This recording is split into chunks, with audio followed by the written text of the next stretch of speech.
pertimbangan teori hasil daripada teori-teori yang dia baca mengatakan bahwa oh ternyata air kelapa itu sangat bagus mengandung zat-zat aktif kandungan untuk mengaktifkan tumbuhan lebih baik. Nah,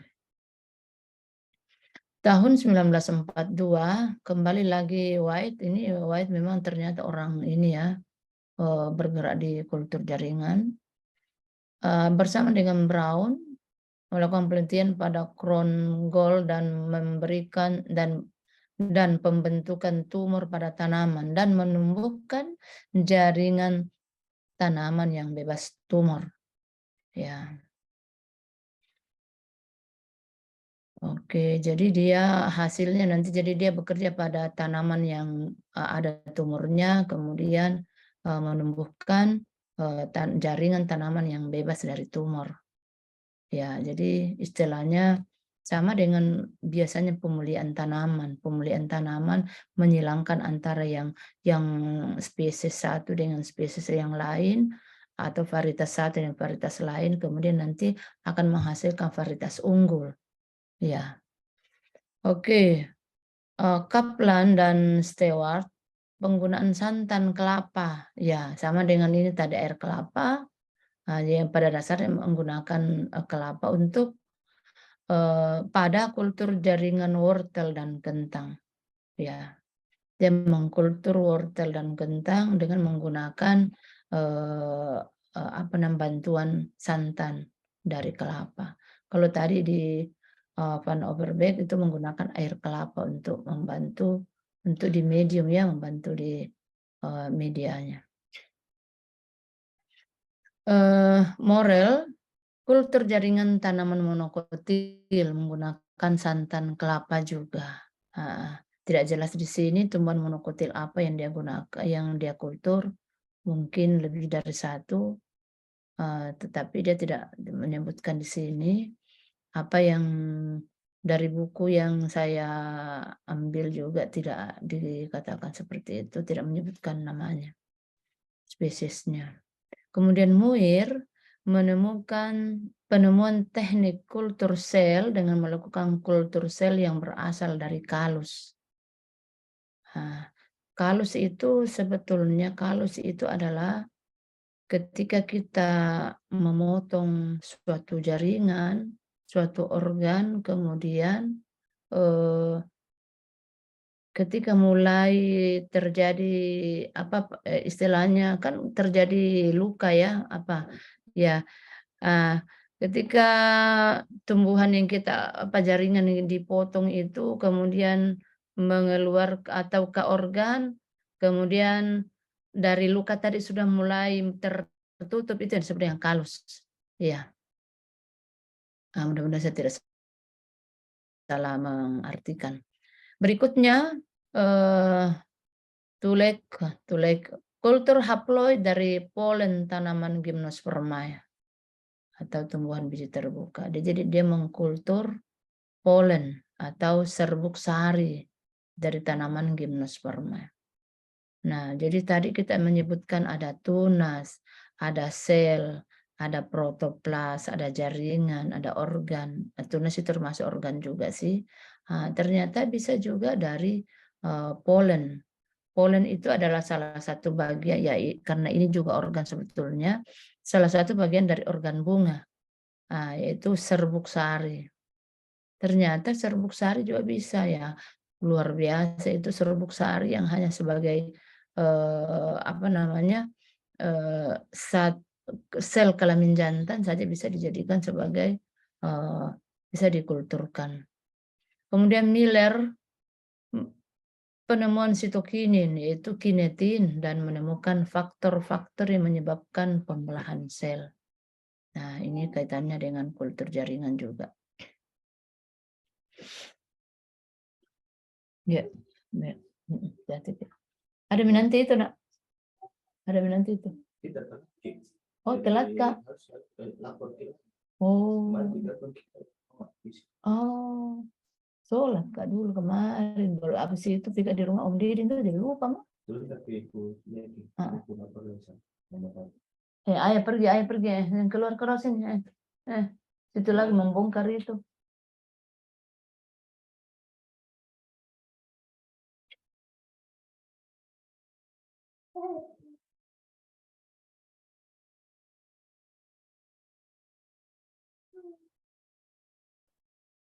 Ya, kita lanjut. Masih ke masih sejarah. Ibal melakukan kultur jaringan tanam pada tanaman gimnospermae juga, seperti tadi yang dilakukan di siapa ini, pada Tuleke. Ya, tapi tidak juga menyebutkan tumbuhan apa yang dia kultur dan bagian apanya yang dia kultur. Kemudian Skok dan Miller hipotesis menyebutkan bahwa pembentukan akar atau tunas dari kultur kalus diregulasi oleh proporsi atau rasio oksin dan sitokin dalam medium. Jadi dia hipotesisnya, maksudnya hasil sementara, maksudnya ya, bahwa kesimpulan sementara mengatakan bahwa ternyata rasio oksin dan sitokinin itu bisa mempengaruhi untuk pembentukan akar. Nah, seperti tadi yang dilakukan beberapa penemu-penemu di sebelah, bahwa menggunakan oksin, menggunakan sitokinin. Berikut yang cooking. Isolasi protoplas menggunakan enzim. Jadi dia mengisolasi protoplas menggunakan enzim serta kultur protoplas. Ya, jadi dia menggunakan dia mengkultur protoplas dengan menggunakan enzim. Kemudian Morel, pengembangan teknik kultur tunas apikal. Ya, saya kira sudah beberapa autor yang menggunakan tunas, tunas apikal. Tunas apikal itu artinya bahwa ini misalnya ini tunas, maka apikalnya itu adalah paling atas, paling ujung. Bisa jadi orang mengambil yang di bawah tadi. Tapi yang ini menggunakan dia bisa jadi yang tadi, yang autor yang tadi mungkin menggunakan juga apikal, cuma dia tidak menyebutkan. Kenapa apikal? Karena di bagian apikal itulah sel-selnya masih bersifat embrional, jadi sangat gampang untuk membelah, sehingga istilahnya dapat membantu untuk perbanyakan itu tadi, mempercepat perbanyakan kultur.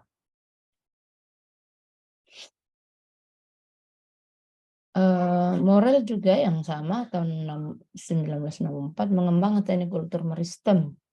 Nah, jangan lupa bahwa meristem itu ada di bagian apikal. Apakah itu apikal akar, ujung akar atau ujung batang, atau pada tunas.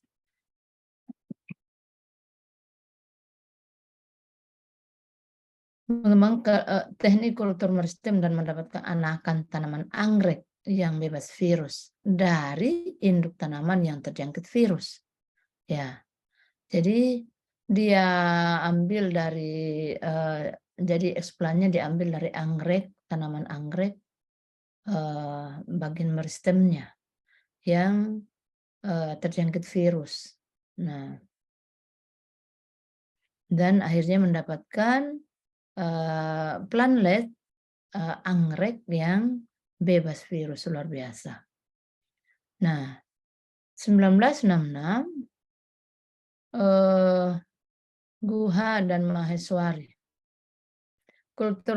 melakukan kultur antar dan kultur polen dan mendapatkan embrio yang haploid. Kultur antar itu tangkai sari, polen serbuk sari. Jadi biasanya seperti ini ya. Ini tangkainya, kemudian polennya di sini. Nah, biasanya seperti itu. Nah, jadi dua-duanya dia kulturkan dan mendapatkan embrio yang haploid. Tahun 1974, Nietzsche, kultur mikrospora dari tanaman datura metel dan nikotiana untuk menggandakan jumlah kromosom dan panen biji dari tanaman double haploid. Hanya dalam waktu 5 bulan dia lakukan. Luar biasa. Oke. Berikutnya Melkers, fusi protoplas untuk mendapatkan hibrid somatik. Fusi protoplas itu ada fusi, artinya protoplas yang di berfusi, maksudnya dilakukan sedemikian cara sehingga dua protoplas itu bisa berfusi, bisa menyatu. Nah, untuk mendapatkan hibrid somatik. Berikutnya Barton, Brill dan Dodds, inersi gen dengan menggunakan vektor plasmid menggunakan target transformasi berubah protoplas tanaman. Ya, oke, ini terlalu banyak sekali istilah-istilahnya di sini. Yang jelas apa namanya istilahnya bahwa melakukan kultur terhadap protoplas tanaman. Berikut Gilton, transformasi gen pada individu sel tanaman tembakau serta produksi tanaman tembakau yang transgenik. Transgenik jadi bekerja di gen-gen ya, gen-gen. Bagaimana dua gen bisa gen ditransfer dengan istilahnya dengan rekayasa genetika, ya. Tentu dengan istilahnya rekayasa genetika. Nah, orang genetika ini bisa menjelaskan lebih baik. Oke, melewati sejarah, bagaimana sejarah kultur jaringan ternyata dimulai sejak 1902, sejarah singkat perkembangan kultur jaringan tanaman, kemudian tahun 1985.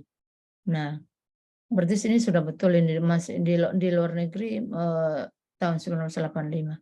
Mungkin benar yang saya katakan tadi bahwa di awal-awal mungkin tahun awal-awal tahun 90 atau bahkan 3-5 tahun sebelumnya sudah ada di IPB, sudah di Indonesia tentang kultur jaringan.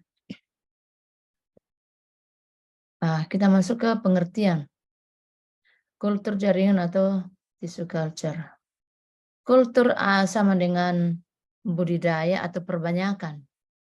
Ya, cuman bedanya kalau ya budidaya ini kalau selama ini petani melakukan budidaya di lapangan sana ya, di lapang, sementara kultur jaringan di dalam sebuah gelas ya, sehingga biasa disebut sebagai in vitro di dalam gelas. Nah, jadi kultur ada budidaya atau perbanyakan. Jaringan adalah sekelompok sel yang mempunyai bentuk dan fungsi yang sama. Oke. Sekelompok sel yang mempunyai bentuk dan fungsi yang sama. Sehingga kultur jaringan adalah diartikan sebagai membudidayakan jaringan tanaman menjadi tanaman baru yang mempunyai sifat sama dengan induknya. Ya. Mempunyai sifat sama dengan induknya. Oke. Jadi saya ulangi bahwa kultur jaringan adalah membudidayakan jaringan tanaman atau organ tanaman ataukah sel protoplas menjadi tanaman baru yang mempunyai sifat yang sama dengan induknya. Kultur jaringan diartikan juga sebagai memelihara dan menumbuhkan organ tanaman. Nah, organ tanaman bisa berupa embrio, bisa tunas, bisa daun, bisa bunga. Masih ada dan sebagainya, artinya dan sebagainya berarti bisa juga ada yang lain-lain, misalnya seperti akar. Nah, atau jaringan tanaman. Jadi kultur jaringan memelihara atau menumbuhkan organ tanaman, bisa juga jaringan tanaman. Sebetulnya di sini, sel itu tidak terlalu apa ya, sel kalus protoplas pada kondisi aseptik. Ini tadi yang saya katakan kondisi yang sangat-sangat bebas dari mikroorganisme. Ya, oke. Jadi, sudah sangat jelas bahwa yang dapat kultur adalah embrio, tunas, daun, bunga, bisa juga akar, kemudian, bisa sel, bisa kalus, dan bisa protoplas. Berikutnya masih, penjelasan mengenai kultur jaringan. Kultur jaringan tanaman adalah suatu teknik yang menumbuhkan sel jaringan ataupun organ tanaman, irisan organ tanaman di laboratorium pada suatu media buatan. Biasanya kita menggunakan caum petri ya, yang dimasukkan media ya, apakah menggunakan apa istilahnya itu, media apa yang biasa kamu gunakan, Tasya, Tias, yang pada saat praktikum? Ada 3, Ibu. Ada MS, GM, dan GD. Ada MS, GM, dan ganda sel. itu media sudah jadi ya, media jadi itu Iya, sisaan Bu ataukah dibuat di laboratorium? dibuat di laboratorium. Kalian yang buat di bawah koordinasi laboran? Iya, Ibu. Bukan barang jadi yang langsung yang sudah dibuat oleh laboran? Bukan, Ibu. Bukan.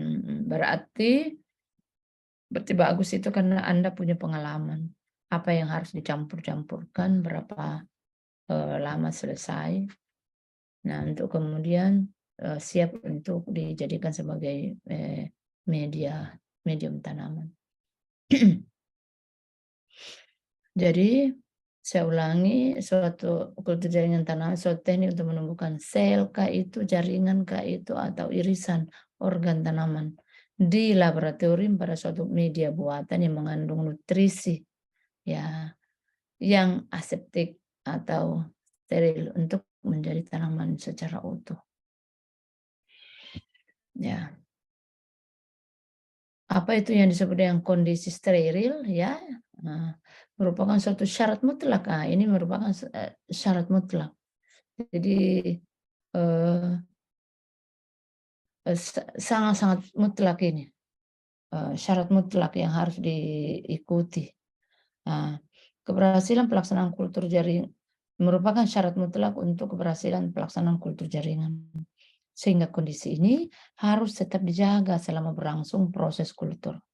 Karena satu spora jamur atau satu sel bakteri yang masuk ke dalam media kultur itu menyebabkan kegagalan. Nah, ketika gagal berarti susah untuk menghasilkan tanaman baru. Ini mungkin yang terjadi di laboratorium kita maksudnya yang belum terlalu bagus. Tapi alhamdulillah dengan Prof. Oslan sebagai kepala laboratorium itu semakin dibenahi. Ya.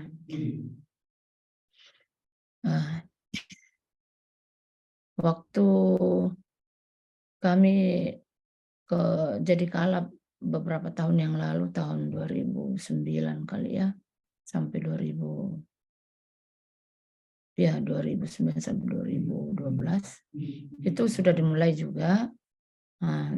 Yang jelas ini kultur jaringan timbul tenggelam di laboratorium kita. Nah, waktu itu kami sudah alatnya sudah oke, tetapi tempatnya lagi yang belum oke. Tempatnya lagi, walaupun alatnya sudah demikian bagus, kemudian sudah istilahnya dikondisikan sebagai alat-alat yang sudah steril, tapi kalau tempatnya lagi ya belakangan baru dibuat lagi yang kamar kaca. Entah saya tidak sempat lagi lihat-lihat sampai sekarang. Kadang-kadang ke laboratorium tapi paling sampai ke lantai 3, tidak melihat-lihat ke kultur jaringan. Nah, jadi kenapa harus steril? Karena satu sel spora jamur saja atau satu sel bakteri itu sudah bisa menyebabkan kegagalan. Kultur jaringan tanaman didasari oleh teori totipotensi sel, selular totipotensi, bahwa setiap sel tanaman memiliki kemampuan untuk beregenerasi, membentuk tanaman secara utuh. Nah, jadi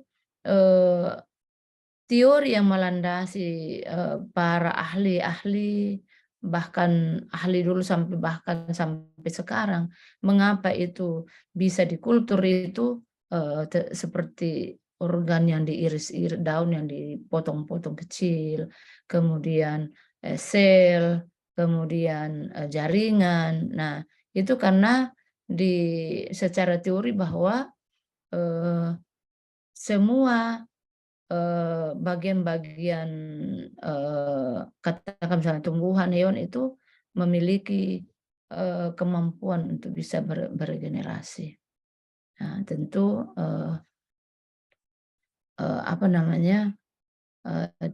kita lihat juga mana yang cenderung keberhasilan itu lebih bagus. Nah, itu membutuhkan lagi penelitian lebih lanjut. Nah, banyak hasil penelitian tentang ini. Kemudian tanaman baru yang diperoleh dengan cara kultur jaringan, yang tadi yang disebut bahwa itu identik dengan induknya, itu disebut sebagai plantlet.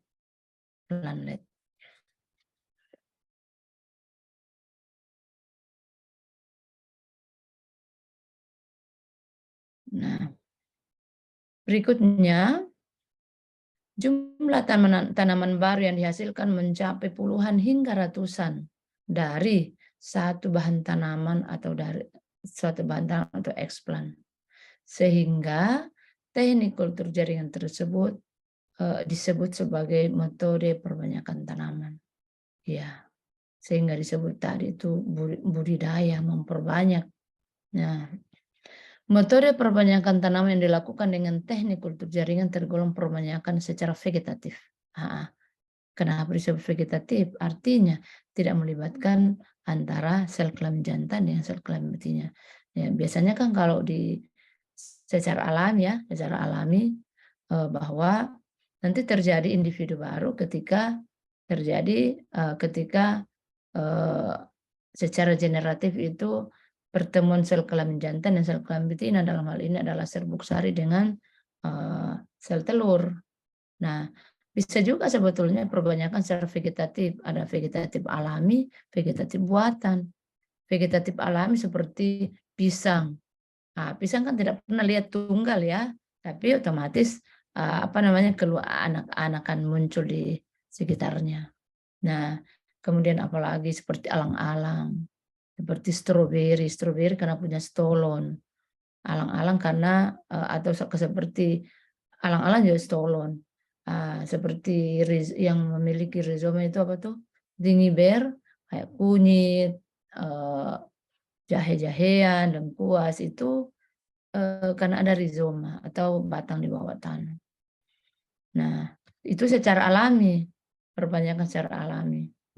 Perbanyakan vegetatif secara alami. Vegetatif artinya tidak melibatkan serbuk sari dengan sel telur. Tapi ada juga perbanyakan, ini secara maksudnya yang keseharian ya, ada juga perbanyakan vegetatif buatan. Apa itu vegetatif buatan? Seperti mencangkok, seperti okulasi, seperti apalagi okulasi itu penyambungan. Nah, seperti stek itu kalau misalnya seperti ubi kayu itu batangnya yang dipotong-potong untuk kemudian dijadikan sebagai nanti sedikit apa namanya, caranya menstek adalah dipotong secara miring permukaan yang dipotong tadi, sehingga itu bisa memperluas daerah penyerapan. Nah kalau ini ya perbanyakan yang istilahnya in vitro ya, bukan ini yang betul-betul perbanyakan yang istilahnya rekayasa ya, yang sangat-sangat direkayasa menggunakan banyak alat. Kalau yang dan perlu baik ruangan maupun alat-alat yang sangat-sangat steril. Nah, tidak seperti yang tadi saya sebutkan, tidak ada istilah steril, tidak ada apa, pokoknya secara alami. Perbanyakan tanaman dengan teknik kultur jaringan disebut juga sebagai mikropropagasi, itu perbanyakan mikro. Kata mikro mengacu pada bahan tanaman awal yang digunakan, yaitu eksplan yang berukuran kecil. Ya, bahkan dapat mencapai kurang dari atau 1 mm pada kultur meristem. Kalau apa yang dipraktekkan kemarin, organ apa? Ada, Tasya, Tias? Ada biji, Prof, terus ada bawang merah dan itu Ada pisang, bawang Prof. merah. Apanya bawang merah yang dipotong? Bawang putih, Prof. Bu. Ya Allah, doa semoga doa memanggil saya profesor. Amin. Ya Allah, Bawang amin. putih, biji, Tolong bawang. diaminkan nak semua ya. Amin ya Rabbal Alamin. Semoga diijabah doa-doa kita oleh malaikat, oleh Allah Subhanahu wa Ta'ala. Sebab tahu ada pas kamu ngomong Prof, ada malaikat yang lewat. Amin. Masya Allah. Oke, bawang putih apanya yang bagian apanya? Bagian ininya, Prof, yang di bagian dalam sekali, Prof. Bagian dalam yang lurus seperti ini? Berarti Iya. bagian Iya, Bu. batangnya. Berarti bagian batang. Itu kalau ditumbuhkan bawang putih sama dengan bawang merah sebetulnya. Nah, ketika ditumbuhkan itu di bagian nanti ketika misal sudah tumbuh daun yang ini tiba-tiba tumbuh dari bawah, pas di tengah-tengah itu muncul sampai ke atas melewati umbinya tadi, bahkan melewati daunnya itu muncul bunga. Nah, sebetulnya itu apa? Dari mana itu? Itu tidak lain daripada penumbuhan dari batang. Kalau bawang putih itu kan istilah satu apa ya itu ya, satu bulatan besar itu seperti ini. Batangnya itu kan ada di bagian bawah, batangnya yang pipih. Batangnya. Nah, batangnya kemudian bukan hanya itu batang, tetapi ketika apakah itu bawang putih atau bawang merah, ketika sudah mulai masanya untuk tumbuh bunga, maka itu batang yang tumbuh, batang yang pendek tadi itu tumbuh kemudian naik dan itu akan mendukung nanti bunga-bunga di situ. Nah, mungkin bagian itu yang diambil ya. Apakah sampai di mana hasilnya sekarang? Kalau pengamatan kemarin Ibu sudah ada tumbuh warna hijau dari situ yang sudah ditanam. Sudah ada warna hijau. Ya. Itu sudah berapa lama di medium itu? Sudah berapa lama sejak awal ditumbuhkan? Mulai Sudah dari kurang pengambilan lebih eksplan. 10 hari. 10 hari? Iya. Iya, iya. Kadang-kadang memang seperti itu. Mulai tumbuh. Kadang-kadang juga kita lihat, mulai tumbuh. Sudah ada. Tetapi lama-lama begitu nih. Apakah kurang perhatian atau apa, wallahu alam. Ataukah memang tempat yang kurang mendukung. Ya. Berikutnya.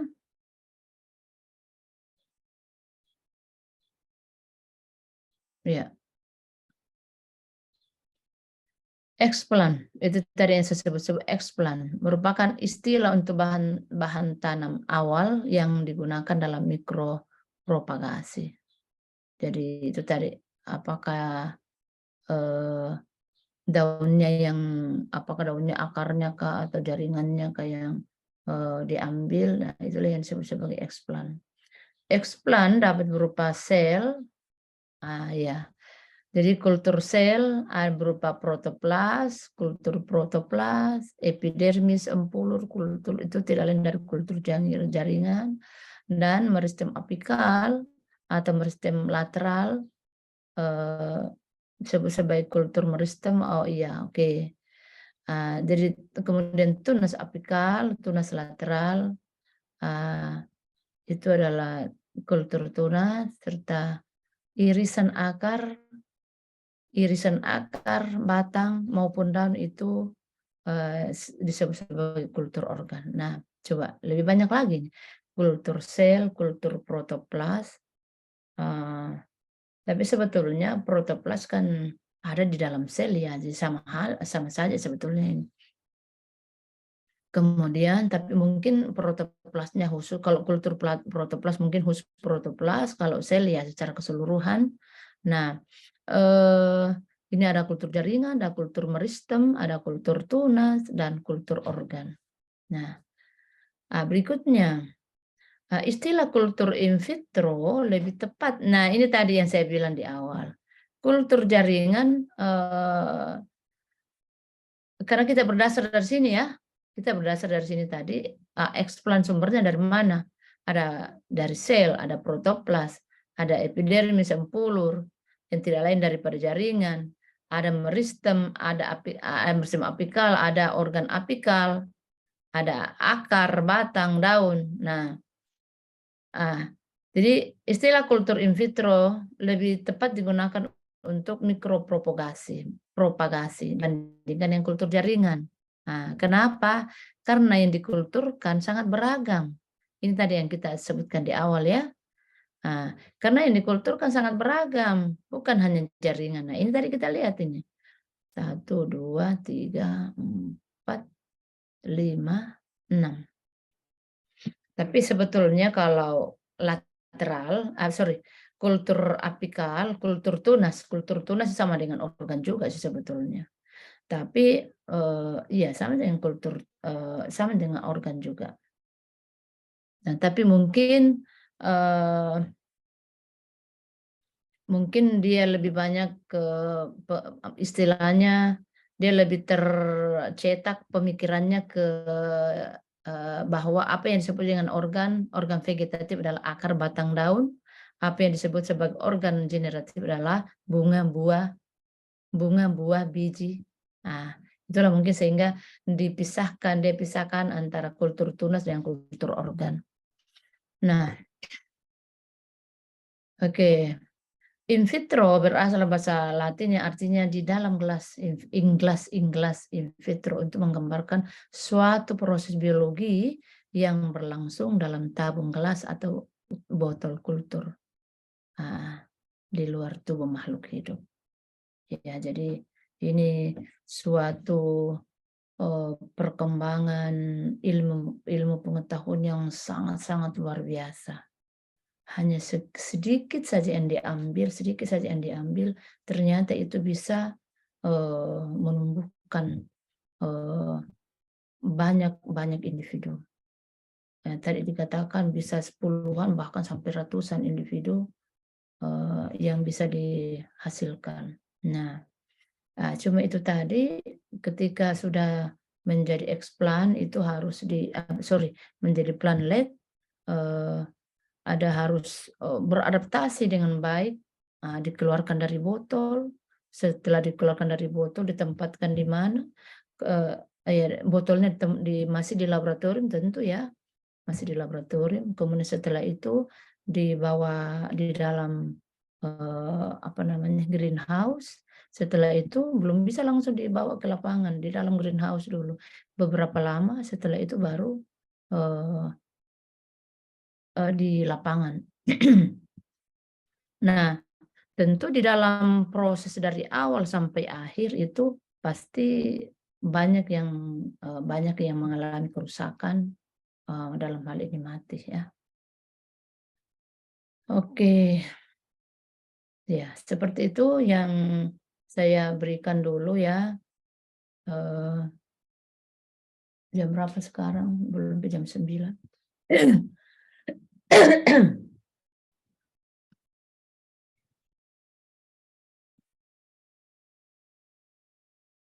Nah,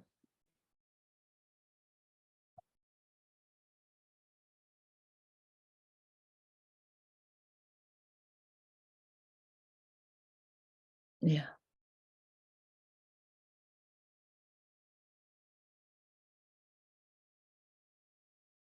Nah, eee, inilah kita bisa jelas sorry sorry sorry.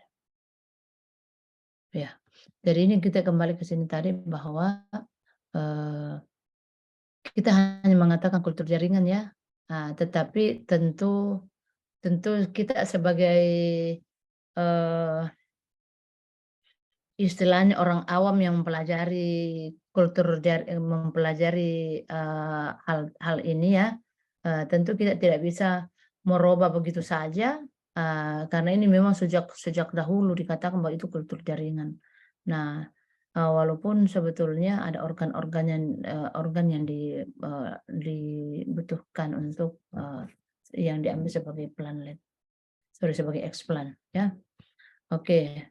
Nah, yang jelas yang penting kalian tahu, kalian mengerti dan kalian mengetahui bahwa sebetulnya bukan hanya jaringan yang dikultur tetapi, ada sel juga, ada protoplas, ada, jaringan, ada tunas dan ada organ-organ. Oke. Jadi artinya itu, wawasan kamu sudah bisa, lebih luas di situ. Nah, berikutnya kita masuk ke manfaat kultur jaringan. Apa sih manfaat dari kultur jaringan? Ya, apa sih manfaat dari kultur jaringan? Tentu ya itu tadi perbanyakan klon. Klon itu adalah sekelompok individu atau sel atau jaringan yang mempunyai sifat genetis yang sama. Ah, ya, sekelompok individu atau sel atau jaringan yang mempunyai sifat genetis yang sama. Ah, eh, Ini untuk apa itu di kultur jaringan? Nah, itu tadi kan memperbanyak ya klon. Nah, dalam hal bahwa, dalam hal bahwa kita, apa istilahnya, kalau selama ini kita lakukan konservasi konservasi ya yang di alam sering oleh ahli-ahli, orang-orang ekologi, orang-orang tumbuhan melakukan konservasi terhadap tumbuhan. Nah, Eee, untuk apa melakukan konservasi itu sama diartikan sebagai pelestarian, sebagai pemeliharaan, sebagai perlindungan, ah, supaya tumbuhan itu tidak punah, tumbuhan itu tidak punah. Nah, eee, nah sama juga dengan kultur jaringan supaya, menghindari, eee, keterancaman, kepunahan, ya. Nah, tetapi kalau kita sebut, kepunahan. Nah, kita hubungkan sebetulnya dengan kultur jaringan sekarang. Sebetulnya arahnya kultur jaringan itu lebih ke arah mana? Yang artinya yang kamu lihat sekarang. Nah, arahnya ke mana sebetulnya? Ke arah tumbuhan-tumbuhan yang mana? Bisa dijawab? Yang maksudnya apa yang kamu baca, apa yang kamu sudah praktekkan, apa yang kamu sudah mudah-mudahan kamu sudah, apa namanya, searching di internet tentang kultur jaringan. Tumbuhan-tumbuhan apa saja yang sudah sudah coba untuk dikultur. Nah, setelah kamu membaca itu, kamu bisa berkesimpulan bahwa sebetulnya tumbuhan yang sering dikultur itu tumbuhan apa? Maksudnya apakah yang manfaatnya hanya yang bermanfaat untuk manusia ataukah termasuk yang tumbuhan-tumbuhan yang lain? Kalau kita melihat kepada keterancaman kepunahan. Izin menjawab, Bu. Ya. Nah. Kalau dari yang saya lihat, Bu, dan yang sudah disajikan oleh Hmm. dosen pengampu sebelumnya, Hmm. sepertinya tanaman yang dijadikan sebagai digunakan untuk kultur jaringan ini adalah tanaman yang sifatnya komersil, Bu. Jadi seperti yang aglonema dan semacamnya itu. Untuk pembudidaya. Ya, untuk kelestarian sendiri saya belum melihat persisnya, Bu. Mungkin Ya. di Iya, tanaman budidaya, seperti pisang kan tanaman budidaya. Nah, termasuk itu juga seperti pisang-pisang Cavendish itu yang sudah kuning ininya kulitnya, tetapi masih bagus isinya. Tidak seperti kita punya pisang. Pisang kita sudah kalau kuning ya sudah, tinggal tunggu 1 hari itu sudah langsung susah dimakan, apalagi hari kedua susah. Tapi kalau ini tidak, tetap segar, tetap baik. Nah, itu sebetulnya itu pisang hasil kultur jaringan. Nah, artinya mungkin begini, jadi sudah betul yang kita katakan bahwa arahnya ke komersil. Jadi ada hubungannya dengan ekonomi, perbaikan ekonomi, peningkatan ekonomi. Nah, karena mungkin dilihat juga berimplikasi atau berkorelasi kepada tingginya biaya untuk kultur jaringan. Nah, kalau sudah biayanya tinggi, nah sementara tidak ada pemasukan, nah bagaimana? Mungkin juga bisa masuk di akal itu. Tetapi ketika kita lebih mengarah kepada betul-betul ini dunia, bukan hanya di Indonesia ya, bukan kita hanya di Sulawesi, tapi bukan hanya secara umum di Indonesia, tapi sudah mengglobal di seluruh dunia bahwa ada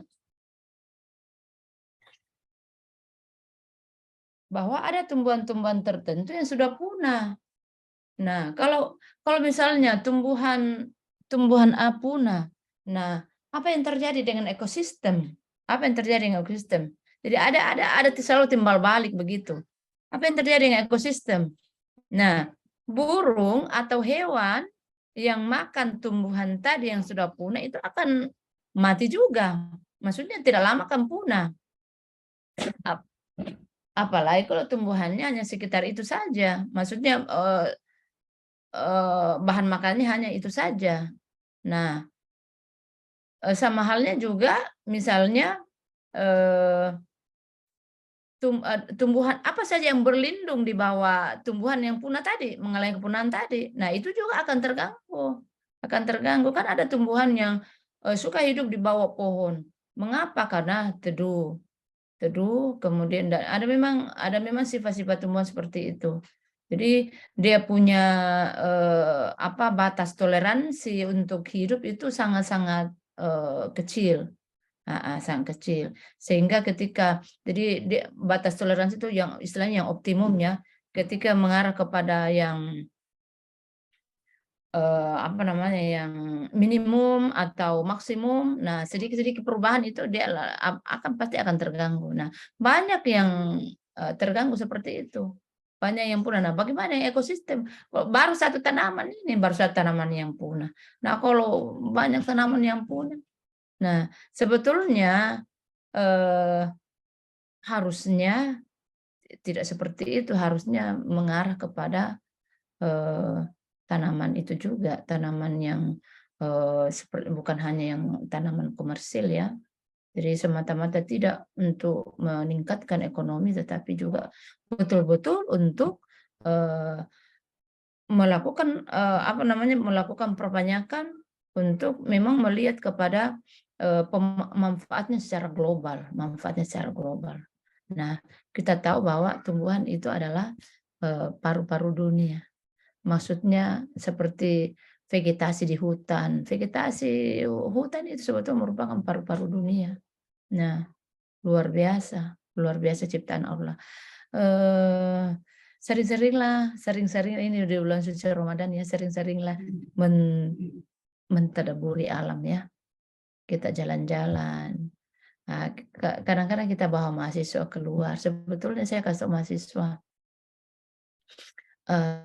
pergi jalan-jalan itu sebetulnya bukan hanya betul-betul praktek lapang, tetapi kamu juga kehidupan sosialmu beda dengan di dalam kelas dan di luar kelas. Kehidupan sosial dengan teman-temanmu, dengan dosenmu. Kemudian bagaimana kamu berinteraksi dengan mereka.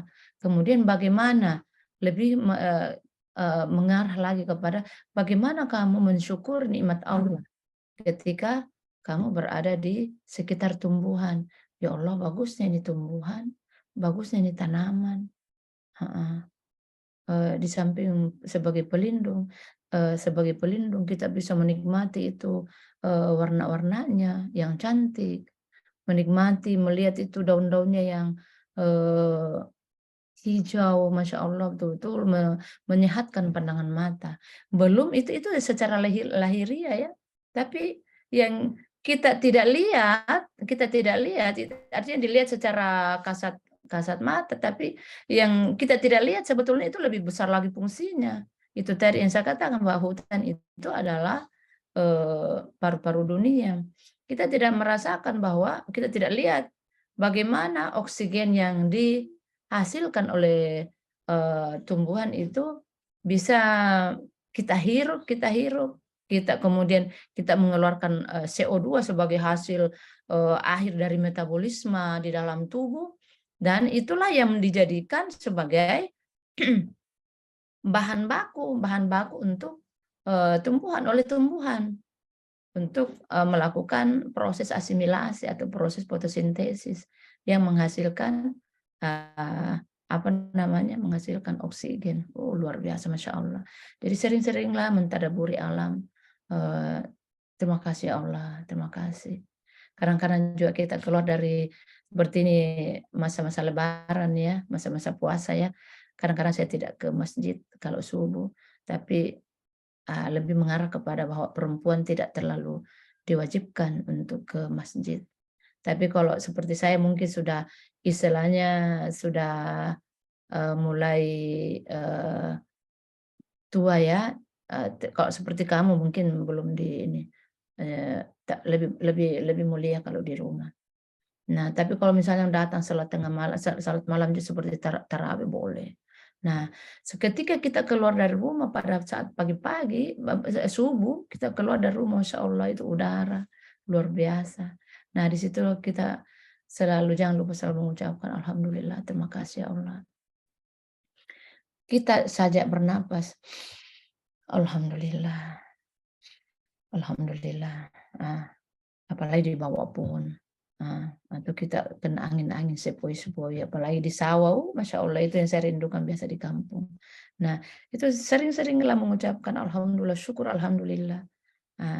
Alhamdulillah, tapi ketika sedikit-sedikit ada cobaan, tetap juga Alhamdulillah. Jangan kenapa ini saya sakit, kenapa begini? Alhamdulillah ala kulli halin. Bisa ya?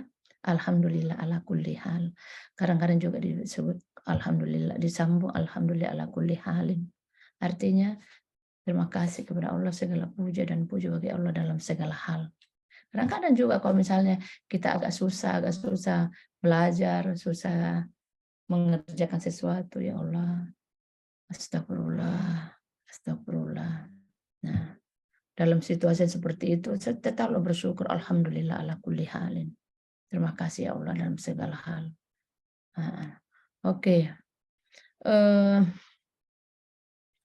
Kita cukupkan dulu di sini, Dek. Saya mau ke tetangga sebelah. Ada juga mengajarku PPG hari ini jam 9.40. Jam 9.40. Tapi sudahlah. Jangan tidur biar besok. Saya mau ke tetangga dulu. Masih ada 10 menit, tapi nanti kita sambung ya. Oke. Rio, Mas Rio. Iya, Bu. Hai tidur Kirio ya. Iya, Bu. Ya belum tidur pagi. Barangkali sudah makin tidur pagi semua deh. Sudah makin tidur pagi. Weh, saya bilang biasa kok pulang kalau pulang ke subuh tuh. Mengaji Kak, sebentar sampai di rumah mengaji Kak, tidak mengantuk ya Kak, ini mengaji Kak, banyak ini banyak aku baca sebentar. Baru kesan 1 halaman, kupaksakan itu 2 halaman. Kadang-kadang, tapi kadang-kadang juga bisa sampai 5 halaman bukan 5 lembar ya, 5 halaman. Ya Allah, baru sekian halaman. 1 halaman setengah. Hah? Weh, apa istilahnya Dek? Berhenti situ, terus sampai di mana Kak tadi? Karena ketiduran, lari-lari itu pikiran. La ilaha illallah, kenapa saya ini mengantuk sekali, pokoknya luar biasa itu tidur. Enak rasanya, Masya Allah, enak rasanya. Enak sekali. Tidak apa-apa dia tidur kalau bulan puasa.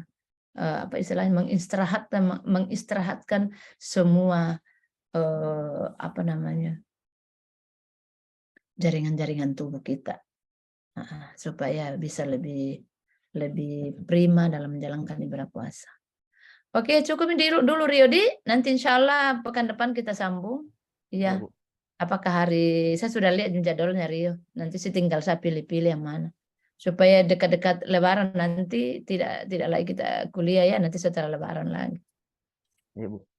Ya, oke, nanti tunggu saja informasiku. Oke deh, terima kasih atas perhatiannya anak-anakku semua. Iya, Bu. Sorry ya, saya tetap panggil anak walaupun kamu sudah S2.